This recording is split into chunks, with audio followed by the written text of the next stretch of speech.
A very old star from Cometh, Comet by Herman Bosman.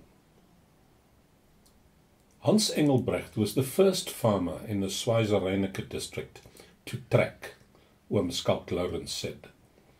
With his wife and his daughter, and what was left of his cattle, he moved away to the northern slopes of the Dwarsberge, where the drought was less severe. We tracked away in different directions. 4 or 5 families eventually came to a halt at the foot of the Dwarsberge, near the place where Hans Engelbrecht was outspanned. In a vast area of the Schweizer district, only one man had chosen to stay behind. He was Ocker Giljan, a young bywoner who had worked for Hans Engelbrecht since his boyhood.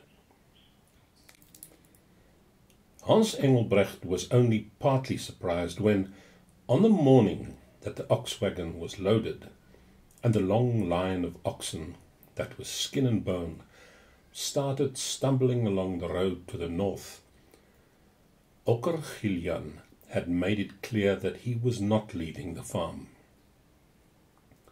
The voorloper had already gone to the head of the span, and Hans Engelbrecht's wife and his 18-year-old daughter Maria were seated on the wagon under the tent sail when Ocker Giljan suddenly declared that he had decided to stay behind on the farm to look after things.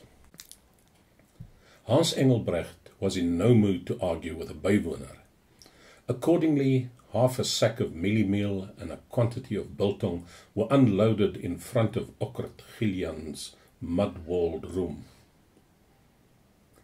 The time came also when Hans Engelbrecht was brought to understand that the Lord had visited still more trouble on himself and his family. A little while before we had tracked away from our farms, a young insurance agent had left the district suddenly for Cape Town. That was a long distance to run away, especially when you think of how bad the roads were in those days. It became commonplace after a while for Maria Engelbrecht to be seen seated in the grass beside her father's wagon, weeping. Few pitied her.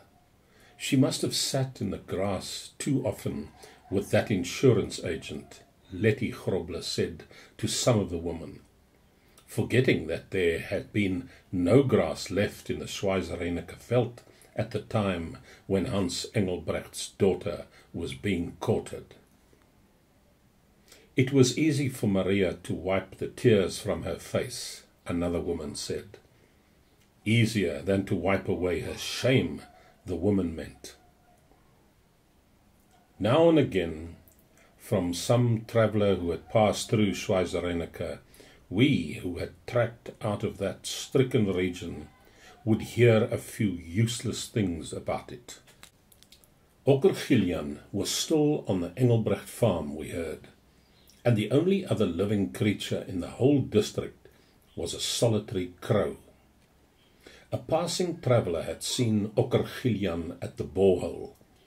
He was pumping water into a trough for the crow, the traveller said.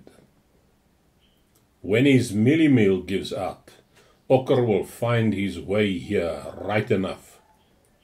Hans Engelbrecht growled impatiently.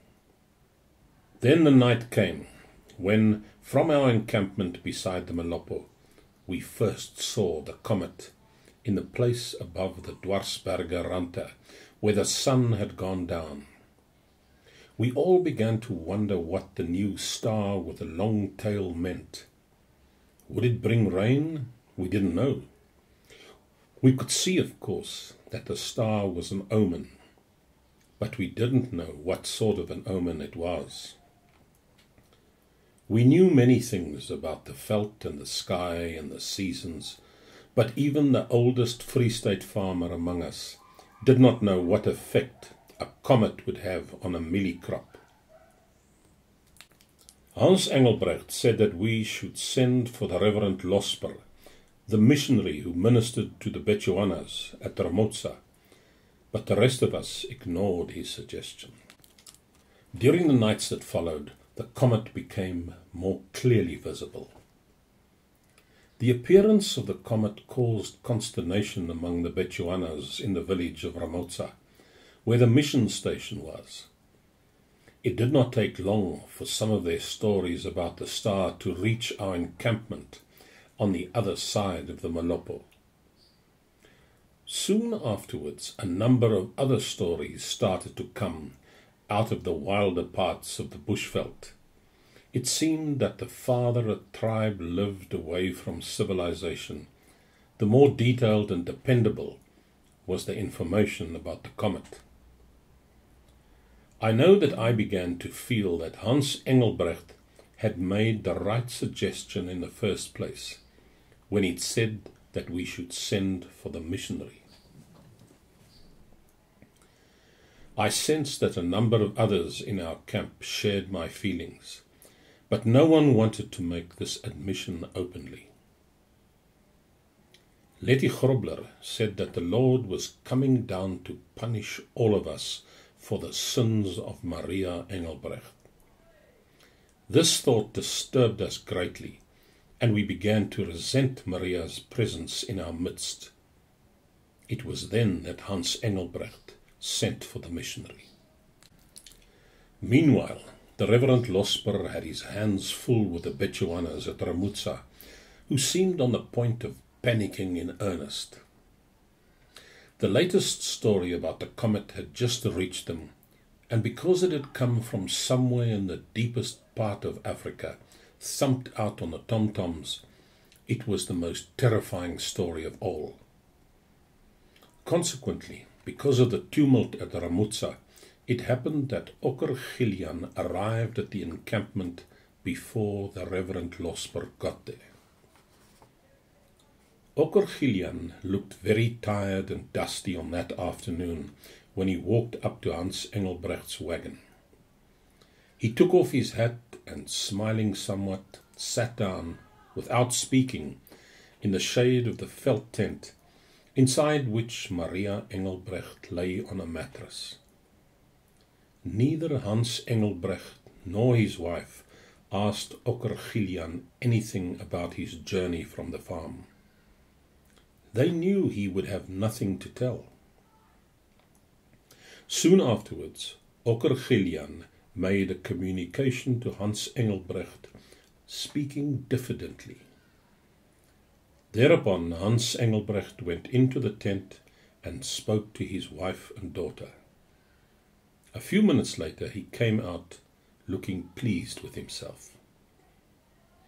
"Sit down here on the rimpie-stoel, Okker," Hans Engelbrecht said to his prospective son-in-law, "and tell me how you came to leave the farm."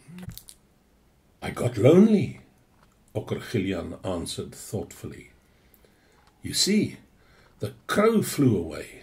I was alone after that. The crow was then already weak. He didn't fly straight like crows do. His wings wobbled." When he told me about this years later, Hans Engelbrecht said that something in Okker Gillian's tone brought him a sudden vision of the way his daughter, Maria, had also left the Schweizereineke district, with broken wings.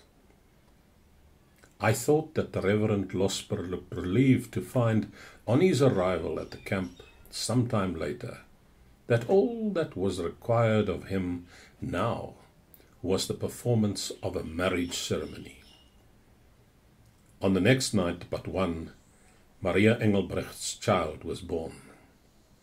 All of the adults in our little tracker community came in the night and in the rain, which had been falling steadily for several hours, with gifts for Maria and her child.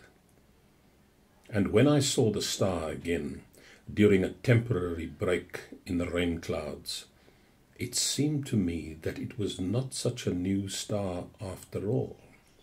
It was indeed a very old star.